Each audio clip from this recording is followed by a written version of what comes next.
जय हिंद दोस्तों, कैसे आप सभी। आज की क्लास में विलोम शब्द को पढ़ेंगे और विलोम शब्द की इंपॉर्टेंस को आप इस बात से समझ सकते हैं कि आरओ प्री एग्जाम में 10 नंबर का विलोम शब्द पूछा जाता है और मेंस एग्जाम में 12 नंबर का, और यूपी पीसीएस मेंस एग्जाम में जो जनरल हिंदी का 150 नंबर का पेपर होता है वहाँ पर भी 10 नंबर के विलोम शब्द पूछे जाते हैं। यूपी पीसीएस सीसेट पेपर में लगभग 4 नंबर के विलोम शब्द पूछे जाते हैं। तो विलोम शब्द की इंपॉर्टेंस को आप समझ रहे होंगे। यूपी पीसीएस मेंस एग्जाम को ध्यान में रखते हुए जो जनरल हिंदी के पेपर को कंप्लीट कराने की जो मैंने एक सीरीज़ शुरू की थी, उसमें अब तक जो मैंने लेक्चर लिए हैं वहाँ पर जनरल हिंदी का पेपर जैसा कि 150 नंबर का होता है, तो 50 नंबर की तैयारी मैं अब तक करा दिया हूँ। 2 टॉपिक मैंने कंप्लीट करा दिए हैं। विलोम शब्द आप जब कंप्लीट कर लेंगे तो 50 में 10 नंबर और ऐड हो जाएंगे, मतलब 150 में से 60 नंबर की आपकी तैयारी हो जाएगी। ओके, तो विलोम शब्द के इम्पोर्टेंस को आप अब अच्छे से समझ गए होंगे। तो विलोम शब्द अब शुरू करें इससे पहले एक बात को आप समझ लीजिए कि विलोम शब्द के लिए कोई नियम नहीं होते। फिर भी हम कुछ समान नियम को देखेंगे कि विलोम शब्द को जो विलोम शब्द होते हैं उनको हल करने के लिए क्या ऐसे समान नियम हैं जिनको ध्यान में रखना चाहिए, और जो 4 विकल्प होते हैं उन 4 विकल्पों में से सही विकल्प तक कैसे पहुँचें, इस पर भी मैं बात करूँगा। और सबसे जो ज़रूरी बात वो है कि विलोम शब्द जो हैं उनको आप हल कर सकें, उसके लिए ज़रूरी है कि आपको अपना शब्द ज्ञान बढ़ाना होगा। राइट, शब्द ज्ञान बढ़ाना होगा। उसके लिए आप प्रीवियस ईयर क्वेश्चंस पेपर को सॉल्व करिए ज़्यादा से ज़्यादा। जो ज़रूरी विलोम शब्द हैं उनका पीडीएफ मैं आपको प्रोवाइड करवा दूंगा, लेकिन आपको प्रीवियस ईयर क्वेश्चंस पेपर भी लगाने होंगे। घटना चक्र आप जो पूर्वावलोकन है उसको ले सकते हैं। प्रीवियस ईयर क्वेश्चंस पेपर है समान हिंदी का, आप वहाँ से प्रीवियस ईयर क्वेश्चंस पेपर जो है उसको सॉल्व करिए। और एक चीज़ का ध्यान रखिए कि कोई भी प्रश्न है उसके 4 विकल्प हैं। मान लीजिए जैसे ये प्रश्न आप देख रहे होंगे, तो इनके जो 4 विकल्प हैं, इन चारों विकल्प के भी क्या विलोम होंगे उनको भी तैयार करिए। साथ ही साथ इनका क्या अर्थ होगा ये भी आप ध्यान रखिए, तभी आपका कल्याण हो पाएगा। और ये सब चीज़ के लिए मैं बहुत शानदार तरीके से ये पूरी क्लास कराऊंगा, आप समझ पाएंगे इस चीज़ को। ठीक है, तो चलते हैं विलोम शब्द को शुरू करते हैं। और एक बात ये कि जो विलोम शब्द और भी ज़्यादा तैयार करने के लिए क्या स्टैंडर्ड बुक होनी चाहिए उसको भी मैं बता दूंगा अभी आगे के लेक्चर में। तो विलोम शब्द को शुरू करते हैं। विलोम शब्द जो होते हैं, हिंदी में जो विलोम शब्द यूज होते हैं भाषा को समृद्ध बनाने के लिए होते हैं। हिंदी में भाषा को समृद्ध बनाने के लिए विलोम का, अलंकार का, मुहावरों का, पर्यायवाची, छंद, चौपाई, अलंकार, इन सब का प्रयोग किया जाता है भाषा को समृद्ध करने के लिए। अक्सर जब आप आंसर राइटिंग भी करते हैं तो वहाँ पर मैंने कई लोगों की कॉपी में किसी पैराग्राफ को आप लिख रहे हैं और बार बार किसी शब्द को जब दोहराते हैं तो मैं अक्सर वहाँ पर लिखता हूँ कि दोहराव से बचें। राइट, मतलब कोई भी शब्द बार बार रिपीट हो रहा है तो वहाँ पर मैं लिखता हूँ कि दोहराव से बचे, क्योंकि एग्जाम में इरिटेट होता है कि आपके पास शब्द ज्ञान की कमी है, आपने अध्ययन किताबों का ठीक से नहीं किया है। वहाँ पर ज़रूरी है कि आपको लगता है कि बार बार उस शब्द को ही लिखना है तो आप उसका पर्यायवाची लिखिए, वो ज़्यादा अच्छा है। तो इसी तरीके से इस बात को समझिए कि हिंदी में जो विलोम शब्द होते हैं वो भाषा को समृद्ध और प्रभावी बनाने के लिए किए जाते हैं। वैसे ही आंसर राइटिंग में भी ध्यान रखना होता है कि जब भी आप आंसर राइटिंग लिखें तो जो आपकी लैंग्वेज स्टाइल है, जो भाषा शैली है, उसको भी समृद्ध बनाने के लिए आप शब्दों के दोहराव से वहाँ बचना पड़ता है। और ऐसे ही विलोम शब्द जो हैं, पर्यायवाची जो हैं, या जो आप किताबों में पढ़ते हैं, जो शब्दकोश आपके पास आते हैं, उनका यूज करते हैं हम वहाँ पे भाषा को समृद्ध करने के लिए। देखिए, विलोम का जो शाब्दिक एक तरह से जो विलोम का अर्थ होता है वो क्या होता है, किसी शब्द का विपरीत अर्थ स्पष्ट करने वाले शब्द को विलोम कहते हैं। किसी शब्द का विपरीत अर्थ स्पष्ट करने वाले को विलोम कहते हैं। और मैं एक चीज़ आपको और एग्जाम्पल दूं तो यदि मैं आपसे कहूं कि बताइए कि सुबह का विलोम क्या होगा, तुरंत आप बता देंगे शाम होगा। राइट, क्योंकि आपने आम बोलचाल की भाषा में खूब सुना है इसको। ओके, आप डॉक्टर के पास भी जा रहे हैं तो डॉक्टर भी पर्ची में लिख रहा है सुबह शाम दवा खानी है। आपने आम बोलचाल की भाषा से ये आइडिया लगा लिया कि सुबह का विलोम शाम होगा। लेकिन मैं कह दूं कि भाई प्रभात का बता दीजिए, तो हो सकता है कि कोई भी यहाँ पर एग्जाम्पल आप ले लीजिए, ग्रामीण क्षेत्र का कोई व्यक्ति हो उतना पढ़ा लिखा ना हो, वो सुबह का शाम बता देगा, लेकिन प्रभात का उसे बताने में दिक्कत होगी। प्रभात का जो विलोम होता है वो संध्या, और सुबह का पर्यायवाची देखें तो प्रभात, और शाम का संध्या। तो यहाँ पर आम बोलचाल की भाषा में सुबह का आपने शाम बता दिया, लेकिन प्रभात जब है तो प्रभात का आप क्या लिखेंगे, संध्या। अब प्रभात और संध्या ऐसे शब्द जो हैं, ये जो विलोम शब्द हैं, इनका यूज कहाँ होता है, जो जब साहित्यिक रचनाएं लिखी जाती हैं तो वहाँ पर ज़्यादातर जो सिचुएशन, मतलब कोई भी लेख लिखा जा रहा है, कुछ भी लिखा जा रहा है, तो वहाँ की सिचुएशन डिसाइड करती है कि वहाँ पर किस तरीके के शब्दों का यूज किया जाएगा। जैसे मान लीजिए कि तुलसीदास की कई सारी चौपाइयों में देखेंगे तो लिखा पढ़ने को मिल जाएगा कि संध्या समय रघुनाथ बिहारी पूजत सीता संग तम तारी करके कुछ ऐसे लाइनें हैं। तो जब ऐसे दोहे लिखे जाते हैं या कुछ ऐसे लेख लिखे जाते हैं तो वहाँ पर कोशिश, साहित्यिक रचनाएं लिखी जाती हैं तो कोशिश होती है कि जो उत्कृष्ट शब्द हैं, आम बोलचाल की भाषा में यूज नहीं होते, उनका वहाँ पर यूज किया जाए, वहाँ पर उसका प्रयोग किया जाए। तो इसलिए किया जाता है ताकि भाषा को समृद्ध बनाया जाए, समृद्ध बनाया जा सके। बात समझ रहे होंगे। तो ये जो विलोम है, उम्मीद है कि आप समझ गए होंगे कि विलोम क्या होता है। अब आगे चलते हैं। तो यहाँ पर देखेंगे मैं शुरुआत करता हूँ एक MCQ से, और ये प्रीवियस ईयर क्वेश्चंस पेपर में पूछा गया है कि नूतन का विलोम, नूतन का विलोम है। 4 ऑप्शन आपके पास है, और सबसे पहले ज़रूरी है कि नूतन का अर्थ पता होना चाहिए। बहुत को नहीं पता होगा, जो इंग्लिश मीडियम होंगे उनको तो बहुत सारी दिक्कत होगी। तो सबसे पहले आपको लिखना होगा, नूतन का जो होता है वो नया होता है, ठीक है। प्राचीन का आपको पुराना लिखना होगा, और पुरातन का भी पुराना होता है, ओके। और अर्वाचीन का नया होता है, और वर्तमान का मतलब प्रेजेंट में जो चल रहा है वो सब चीज़ें, ओके। तो यहाँ पर अब जो नूतन का विलोम है ये बताना है। तो नूतन का नया जब होता है तो इसका विलोम हमें पुराना ढूंढना है। तो प्राचीन भी है, पुरातन भी है। अब इन दोनों में से कौन सा टिक करें, तो जो पुरातन है इसको हम टिक करेंगे, ओके। क्योंकि प्राचीन का जो विलोम होता है वो अर्वाचीन होता है। और एक बात का ध्यान रखिए, जैसे लास्ट में तन लिखा हुआ है, यहाँ पर तन लिखा हुआ है, चीन लिखा हुआ है, यहाँ चीन लिखा है, तो प्राचीन का क्या होता है, अर्वाचीन होता है, राइट विलोम। और नूतन का क्या होगा, पुरातन होगा। जरूरी नहीं कि लास्ट में ये जो सब 2 अक्षर लिखे हुए हैं इनके आधार पर हम सही विलोम तक पहुँचे, लेकिन ये काफ़ी हेल्प करते हैं सही ऑप्शन तक पहुँचने में। तो नूतन का विलोम, मान लीजिए पुरातन ना होता तब आप प्राचीन कर सकते थे, ठीक है। तो इस तरीके से अभी समान नियम पढ़ने से पहले मैं थोड़ा सा एक एग्जांपल दिया प्रीवियस ईयर क्वेश्चंस पेपर का। तो जो विकल्प हैं इनके अर्थ लिखिए, और साथ ही साथ विलोम भी। तो इस तरीके से आपके पास काफ़ी संख्या में विलोम शब्द आपके तैयार हो जाएंगे, और शब्द ज्ञान भी आपका बढ़ेगा।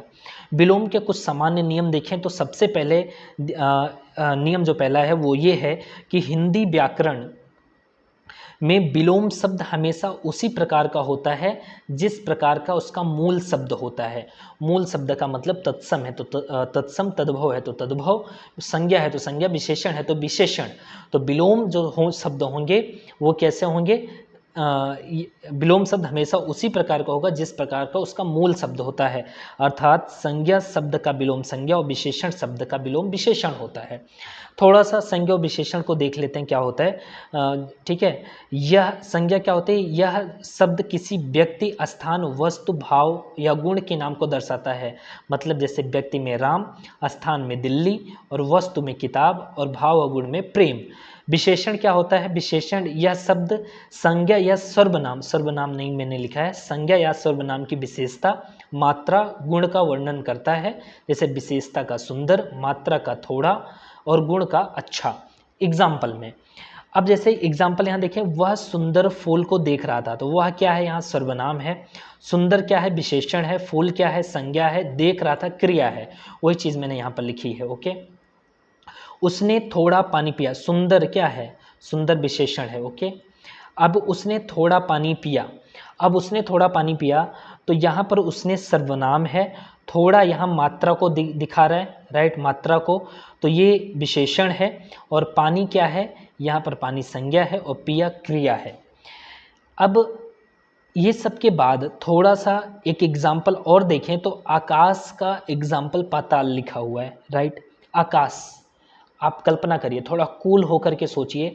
आकाश, माइंड में सोचिए, सबसे ऊपर की बात हो रही है।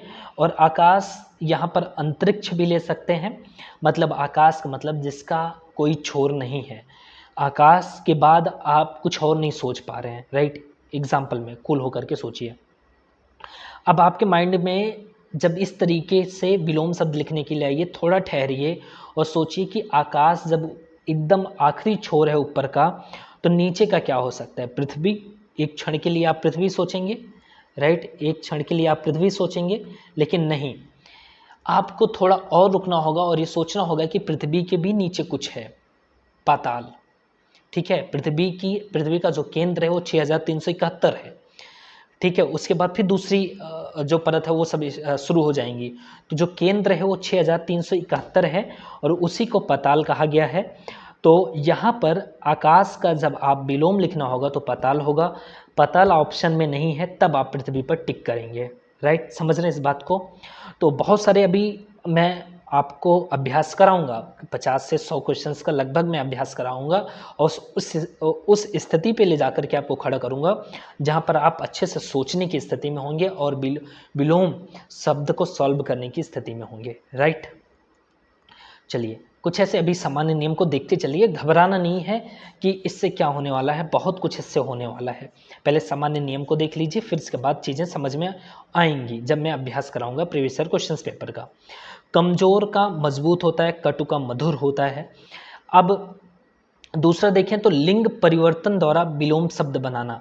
कभी कभी लिंग परिवर्तन के द्वारा भी विलोम शब्द बनाया जाता है, जैसे राजा का रानी, नर का नारी, बेटा का बेटी और नौकर का नौकरानी। और जब लिंग परिवर्तन करके विलोम शब्द बना रहे हैं तो राजा का रानी ही होगा, लेकिन अक्सर आप देखेंगे तो राजा का विलोम शब्द आपको पढ़ने को रंक मतलब भिखारी मिल जाएगा, सॉरी, या प्रजा दिख जाएगा विलोम। लेकिन जब आप लिंग परिवर्तन करके बना रहे हैं तो रानी ठीक है, लेकिन ज़्यादा सटीक जो राजा का विलोम होगा वो क्या होगा? रंक को होगा। और जब ऑप्शन में रंक नहीं है तो आप प्रजा पे टिक करिए, और जब प्रजा नहीं है तो रानी पे करिए।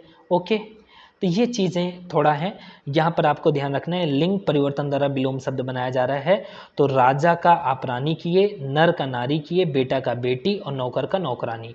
इस तरीके से लिंग परिवर्तन करके भी विलोम शब्द बनाए जाते हैं।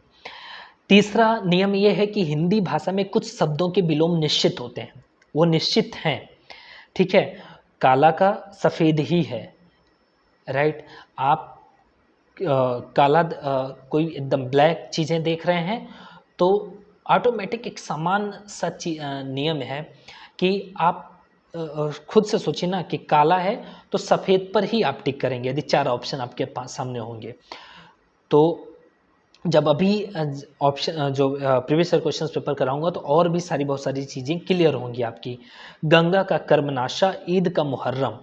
अब आगे मैं बात करूं, यदि किसी शब्द के पहले विशेषण शब्द लगा है तो उसका विलोम विशेषण युक्त पद ही होगा, जैसे अल्पज्ञ और अल्पज्ञ का बहुज्ञ।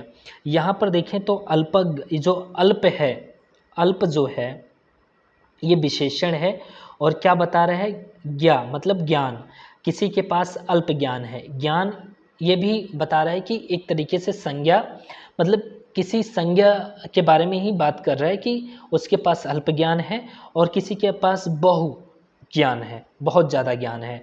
तो ये जो शुरू का ये जो अल्प है ये क्या है? विशेषण।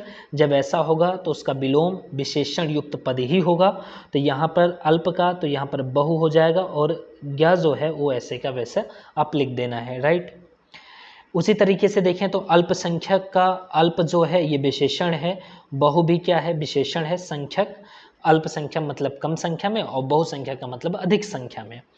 ओके, पछुआ देखें तो यहाँ पर कुछ ये जो नियम है वो ये है कि ऋण शब्दों के विलोम सदैव निषेध सूचक शब्द आ, अन, ना और ना गैर जोड़कर बनाए जाते हैं एवं ऋण शब्द वे शब्द होते हैं जो अपने मूल अर्थ से भिन्न, स्वतंत्र और अस्थापित अर्थ में प्रयोग किए जाते हैं। मतलब जो ऋण शब्द होते हैं कुछ ऐसे, ये ऐसे शब्द होते हैं कि इनका मूल शब्द का अर्थ तो कुछ और है, लेकिन वर्तमान में प्रचलित हो गए हैं कुछ और संदर्भों में। जैसे यदि मैं बात करूं कि लंबोदर, अभी आपके माइंड में तुरंत लंबोदर नाम सुनते हुए एक क्षण के लिए गणेश जी भगवान की जो प्रतिमा है या जो गणेश भगवान है उनकी छवि बन गई होगी लंबोदर नाम सुनते ही। लेकिन मूल शब्द, इस लंबोदर के मूल शब्द का अर्थ देखें तो लंबा उदर होता है, लंबा उदर होता है, राइट। लेकिन जो समाज में जो प्रचलन हो गया है वो लंबोदर को अब किस के नाम से प्रचलन इसका बढ़ गया है, गणेश जी के नाम से। तो जो ऋण जो हो, इसी को मतलब इसी को ऋण कहा जाता है कि ऋण शब्दों का विलोम सदैव निषेध सूचक, हाँ, एवं ऋण शब्द वे शब्द होते हैं जो अपने मूल अर्थ से भिन्न, जो उनका मूल अर्थ है लंबा उदर, उनसे भिन्न स्वतंत्र और स्थापित अर्थ में प्रयोग हो चुके हैं, अपने अलग ही स्वतंत्र और स्थापित अर्थ में हो चुके हैं। तो लंबोदर को आज बोलिए तो लंबा उदर नहीं, सबसे पहले सबके माइंड में गणेश जी की छवि बनती है। उसी तरीके से यदि आप दशानन बोलें कि दशानन बहुत दुष्ट था, तो सबसे पहले सब लोग अपने माइंड में रावण की छवि बना लेंगे। अच्छा, दशानन का मतलब रावण, जबकि दशानन का मतलब क्या होता है, मूल इसका जो अर्थ होता है, मूल शब्द का इसका जो अर्थ होता है वो क्या है, 10 मुख वाला होता है। लेकिन हम लोगों ने क्या ऋण प्रचलित कर दिया है, दशानन का रावण। ओके, तो ये सब चीज़ें थोड़ा ध्यान देनी होती है कि ऋण शब्दों के जो विलोम हो शब्द होंगे उन्हें हम निषेध सूचक शब्द जोड़कर बनाएंगे। ओके, अब देखें निषेध सूचक शब्द, जो ऋण शब्द समझना होगा, सबसे पहले तो ये जानना होगा ना कि ऋण शब्द कौन से होते हैं। तो आपको जब शब्द आप पढ़े तो आपको आइडिया लग जाना चाहिए भाई ये ऋण शब्द है। तो जब मैं और इजी है, आपको आइडिया लग भी जाएगा, लेकिन जब मैं अभी आगे सॉल्व करवाऊंगा प्रीवियस ईयर क्वेश्चंस पेपर तो और अच्छे से ये तैयार आपका हो जाएगा। अभी जैसे सभ्य है, तो सभ्य में देखा जाए तो यहाँ पर आपके सामने ये है कि आ, अन, ना और ना के साथ बड़ा आ की जो मात्रा लगी हुई है वो गैर, इन्हीं का यूज करके जो ऋण शब्द हैं इनके विलोम लिखने हैं। तो सभ्य का असभ्य हो गया। क्या और कोई शब्द जो अक्षर हैं वो जोड़ देने से आप विलोम बना पाएंगे? नहीं बन पाएगा। सभ्य के साथ आप सोचें अन जोड़ दें तो अनसभ्य अजीब सा लगेगा। तो जो सही अक्षर वो है वो आ ही ठीक बैठ रहा है। ज्ञात के साथ अज्ञात ही ठीक रहेगा, और कोई शब्द यूज करेंगे तो मतलब पढ़ने में भी ठीक नहीं होगा। तो थोड़ा इससे भी आपको आइडिया लग जाना चाहिए 4 विकल्पों में से सही विकल्प तक पहुंचने के लिए। लायक का ना तो आप लिखेंगे अनलायक, ठीक है, नालायक तो होगा ही, लेकिन बड़ा ये जो ना के साथ जो बड़े आ की मात्रा है ये ज़्यादा इसके साथ सेट बैठेगा तो नालायक होगा। और आवश्यक का अनावश्यक आप अक्सर सुनते हैं। न्यायिक का गैर न्यायिक, और कोई शब्द जोड़ेंगे तो ठीक नहीं रहेगा, ठीक है। कानूनी का गैर कानूनी, और कुछ चीज़ों को आपको याद करना ही पड़ेगा। तो ये कुछ 5 सामान्य नियम आप ध्यान रखिए, और भी ऐसे 5-6 सामान्य नियम को देखेंगे, इसके बाद अभ्यास करेंगे, और सबसे ज़्यादा ज़रूरी जो है वो अभ्यास ही है, ठीक है। तो आप प्रीवियस ईयर क्वेश्चंस पेपर के लिए आर की जो घटना चक्र की सामान्य हिंदी की आती है आप उसको लीजिए, और उसमें जितने भी MCQ हैं उसको सॉल्व करिए। और स्टैंडर्ड बुक में आप हरदेव बहारी की बुक ले सकते हैं, उसमें से विलोम शब्द को तैयार करिए, और जो और बहुत ज़्यादा महत्वपूर्ण विलोम शब्द हैं उसको मैं यहाँ पर दे दूँगा PDF में, उसको आप तैयार कर लीजिएगा। और इसलिए क्योंकि परीक्षा से पहले ये विलोम शब्द तैयार करके जाना बहुत ज़रूरी है, और बाकी का ये ही सब विलोम शब्द आपको घटना चक्र के पूर्वावलोकन में भी पढ़ने को मिलेगा और हरदेव बहारी में भी मिलेगा। लेकिन जब कोई चीज़ आपको इम्पोर्टेंट महत्वपूर्ण बता दी जाती है कि ये इम्पोर्टेंट है, तो आप 1000 में से 500 उन इम्पोर्टेंट या महत्वपूर्ण चीज़ों को पहले प्राथमिकता देते हैं पढ़ने में, फिर जो बचे हुए रहते हैं उनको देते हैं। तो उसी तरीके से जो PDF में दूंगा उसको प्राथमिकता में रखना है। फिर इसके बाद और भी जो चीज़ें हैं विलोम शब्द हैं और भी बुक में जो अभी मैंने बताया उसमें जो भी दिए गए हैं उसको आप तैयार करिए, ठीक है। मिलते हैं नेक्स्ट वीडियो में। नमस्कार, जय हिंद। कमेंट करिए और बताइए कि वीडियो कैसा लगा।